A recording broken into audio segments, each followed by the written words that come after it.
Hello बच्चों, वापस से हम तीसरे पार्ट में आ चुके हैं और ये है ज़बक ज़ोत चैप्टर 12 एंड स्टैंडर्ड 10 गुजराती के अंदर एक दीपक जो कि अपने पिताजी को चेंज कर देता है, मोटिवेट करता है अपने बातों से, अपने कामों से।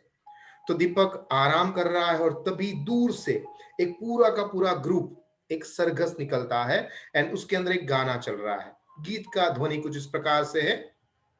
त्रिश कोटि शिष प्रणमे तने भारतनी ओ धर्म ध्वजा नवलख तारा आशीष जपे भारतनी ओ कर्म ध्वजा भारतनी ओ धर्म ध्वजा भारतनी ओ कर्म ध्वजा। इस तरह से पूरा का पूरा ग्रुप इस तरह से भारत का एक बहुत ही अच्छा गान, राष्ट्रगान, राष्ट्रगीत गाते हुए आ रहा है। दीपक अचानक जी सो रहा था जबकि ने जागी જાય છે। બા બા જુને સાય ફેરી નીકળી એવું મને લાગે છે। મને બારી પાસે લઈ જા। અરે અરે જલ્દી કરો, મારે સૌને જોવા છે, જલ્દી કરો। મેના કહે છે બેટા તને કષ્ટ થશે, અહીં જ સૂઈ રહે ને, આવતીકાલે જોજે, એ તો આવતીકાલે નીકળશે। દીપક કહે છે નહીં બા, તું આજે કશાની મને ના નહીં કહેતી, આજે નહીં। હા તું કેમ નથી સમજતી, મને બારી પાસે લઈ જા, મને બારી પાસે લઈ જા। ડોક્ટર હા હા એ કહે એમ કરો, એને ઉશ્કેરો નહીં, એને હેરાન ના કરો।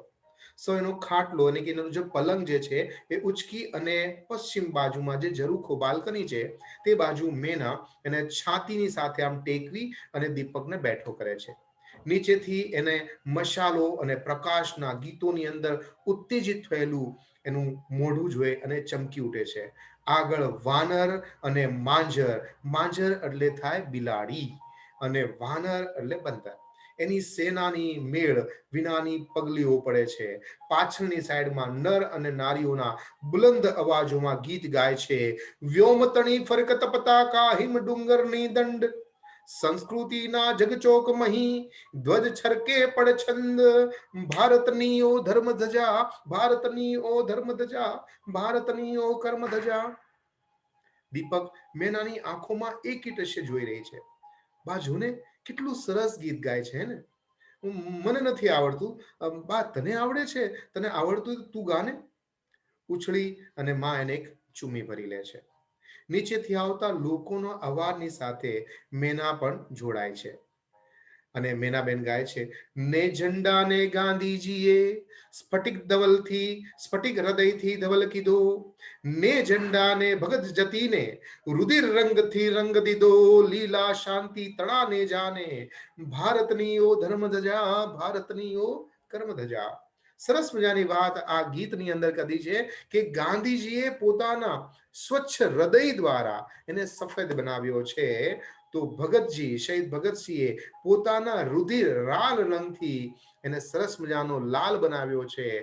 લીલા રંગના શાંતિના નેજાની અંદર એને લીલો રંગ મળ્યો છે।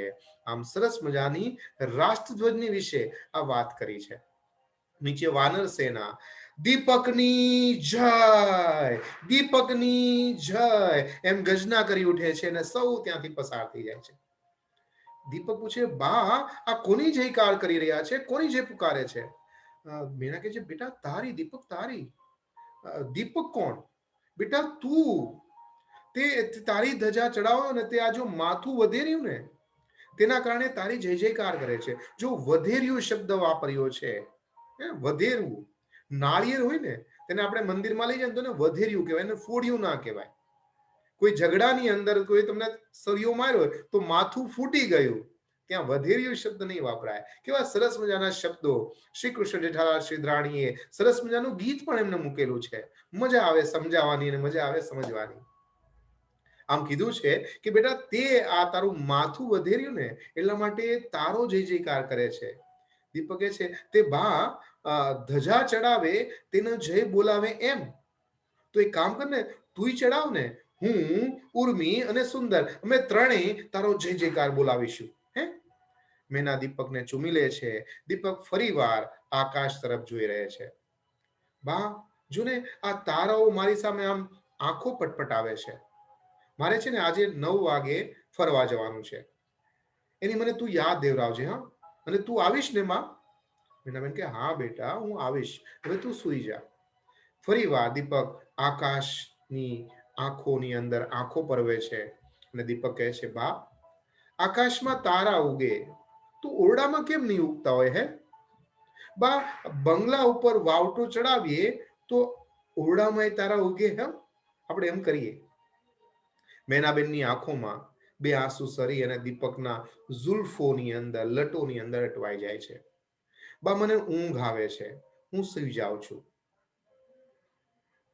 તું ઊંઘ આવે ને તો ઉઠતી નહીં. બરાબર 9 ના ટકોરે મને ઉઠાડજે.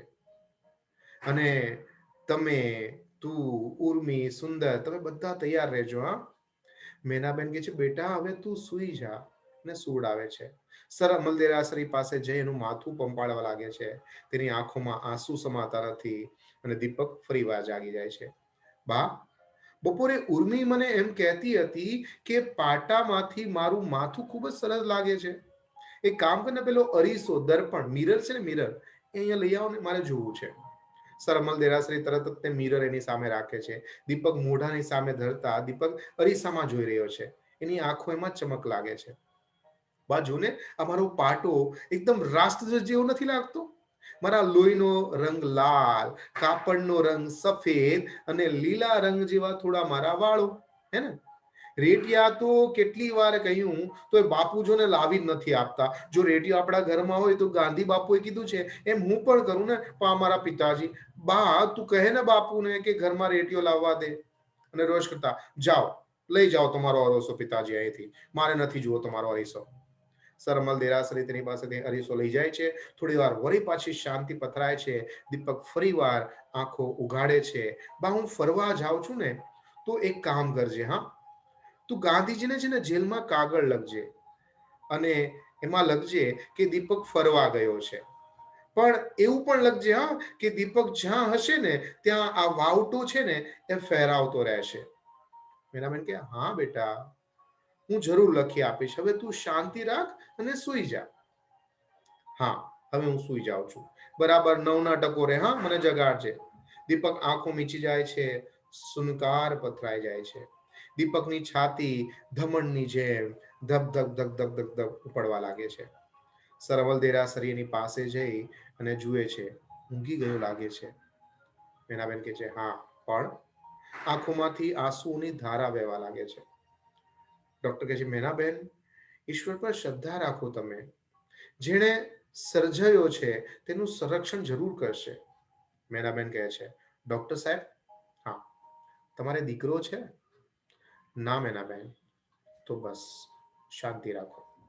ડોક્ટર આટા આમથી આમ મારે છે. સર અમલ દેરાસરી ઓશિકાની બાજુમાં જઈ નીચે વદને ધીરે બેસી જાય છે અને આ બધા તમારા પ્રતાપ છે એમ કહી અને મેનાબેન ગુસ્સો કરે છે પોતાના પતિદેવ પર.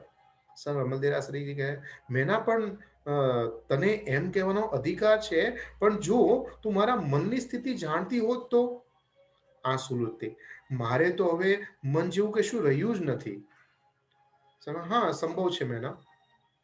રડતી રડતી કહે છે વાહ રે પિતા વાહ, તટસ્થ. હા, એક તરફ તમારી નોકરી અને બીજા તરફ તમે પિતા, બંને સારું બેલેન્સ કરો છો, સારા તટસ્થ રહો છો તમે. સર અમલ દેરાસર કહે મનની લાગણીઓ દબાવીને, હા હું પુરુષ છું ને એટલા માટે મેના. હા, અને હું માતા છું અમલ. દીપક વિના મને હવે ત્યાં ઘડિયાળમાં 9ના ટકોર થાય છે. દીપક ઝબકીને જાગી જાય છે. સબ ચમકી ઉઠે છે અને દીપક કહે છે બા જો 9ના ટકોરા થઈ ગયા.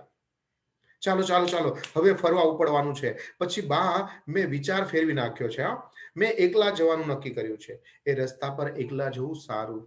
બાપુ, ઉર્મી, હું જાઉં છું. હો, અને બા મોડી રાત સુધી જો હું પાછો ન ફરું ને તો તમે મારી રાહ જોતા નહીં. હો, હું જાઉં છું.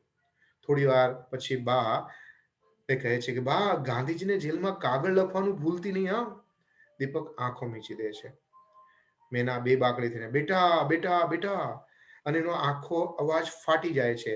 દીપકના શરીર પર એ ઢગલો થઈ જાય છે અને ઉર્મી રડવા લાગે છે. ડોક્ટર તરત તેની પાસે જાય અને નાડી એટલે એની નવ્સ તપાસે છે અને ધીરેથી બોલે છે દીપક ભૂલવાઈ ગયું, તેનું મૃત્યુ થઈ ગયું. સર અમલ દેરાસરી જે છે અને આખું જગત અંધારું અંધારું અંધારું. ઓહ, હવે આ મને નથી ખમાતું. દીપક જતો રહ્યો અને બધી બાજુ અંધકાર છોડતો ગયો. બે હાથ જોડી, માથું દબાવી, ઝરૂખામાં આમથી આમ આંટા મારે છે. અને મેનાબહેન જોરથી કલ્પાંત કરી રહ્યા છે, ઓરડાને ધ્રુજાવી રહ્યા છે. પવનની લહેરખી દીપકના લટની ઉપરથી હસતા ચહેરા ઉપર રમાડી રહ્યો એવું લાગે છે. અને એ સમયે સર અમલ દેરાસરી ઓરડામાં આવે છે, ટેલિફોન પાસે જાય છે અને નંબર ડાયલ કરે છે, 1407. ये क्वेश्चन पूछा जाएगा, याद रखिएगा बच्चों. क्यों नंबर डायल કર્યો હતો થોડી પર. હા, કોંગ્રેસ હાઉસ. હા, કોણ છો તમે? સાંભળ્યું છે. અચ્છા, સ્વયંસેવક છો. હા, જરા શિશિર કુમારને બોલાવી આપો તો જરા. સાંભળ્યું છે. હા, સંગ્રામ સમિતિની મીટિંગ ચાલે છે, તે નહીં આવી શકે. અચ્છા, એમ? અરે કેમ આવે? કહો કે સર અમલ દેરાસરી અગત્યના કામસર 2 મિનિટ બોલાવે છે. સારું, ઓકે. ટેલિફોન નીચે મૂકી દે છે. આમથી આમ સર અમલ દેરાસરી ચાલે છે. ખિતાબ ખત સામે જોઈ અને એ સમયે એને ખૂબ જ ગુસ્સો આવે છે. એક મુક્કાથી મારી અને એને ચૂરા કરી નાખે છે. હાથમાંથી લોહી વહેવા લાગે છે. ભૂત ભરાઈ ગયું એમ એ દીપકના પલંગ પાસે જઈ અને લોહિયાળ હાથ વડે દીપકના પગને અડકે છે અને બે પગ પર માથું નાખી અને જોરથી ડુસકા ભરી અને પિતા સર અમલ દેરાસરી રડવા લાગે છે અને કહે છે, બેટા બેટા, તારા બાપુને ત્યાં જ એક નવો જન્મ આપી દીધો છે બેટા. ફરીથી ટેલિફોન પાસે જઈ અને એક હાથમાં રૂમાલ અને આંસુ લોચતા બીજા હાથે ટેલિફોન ઉપાડે છે. હા, આપ કોણ? હા, શિશિર કુમાર. વારું સાંભળો. શહેરમાં જાહેર કરી આપો કે આવતીકાલે વડાલામાં રેડ ઉપર સર અમલ દેરાસરી ખુદ આવી અને લીડ કરશે. સમજ્યા? હા, ઉપકાર. ટેલિફોન જોરથી પછાડી અને દોડતા બીજા રૂમમાં ચાલ્યા જાય છે. આમ એક સારા એવા પુત્રએ, સંસ્કારી પુત્રએ, દેશભક્ત પુત્રએ એક સર અમલ દેરાસરી, એક પિતાને નવો જન્મ આપ્યો. કેવી સરસ મજાની વાત કરી. અને આમ પિયો ગોરી નામના આ પુસ્તકમાંથી લેવામાં આવેલો આ સરસ મજાનું એકાંકી, જેના લેખક હતા શ્રી કૃષ્ણ જેઠાલાલ શિરરાણી. આપણે આશા કરીએ કે આપણે બધા જ મિત્રો, બધા જ વિદ્યાર્થી મિત્રો આવા બનો. પિતાની અંદર જો રહેલા અવગુણને દૂર કરે તો એક સાચો પુત્ર છે. અવગુણ કીધા છે, ગુણ નહીં. અને ગુણોને તો સ્વીકારવાના જ છે. આ જ વાત આપણે સમજવાની છે.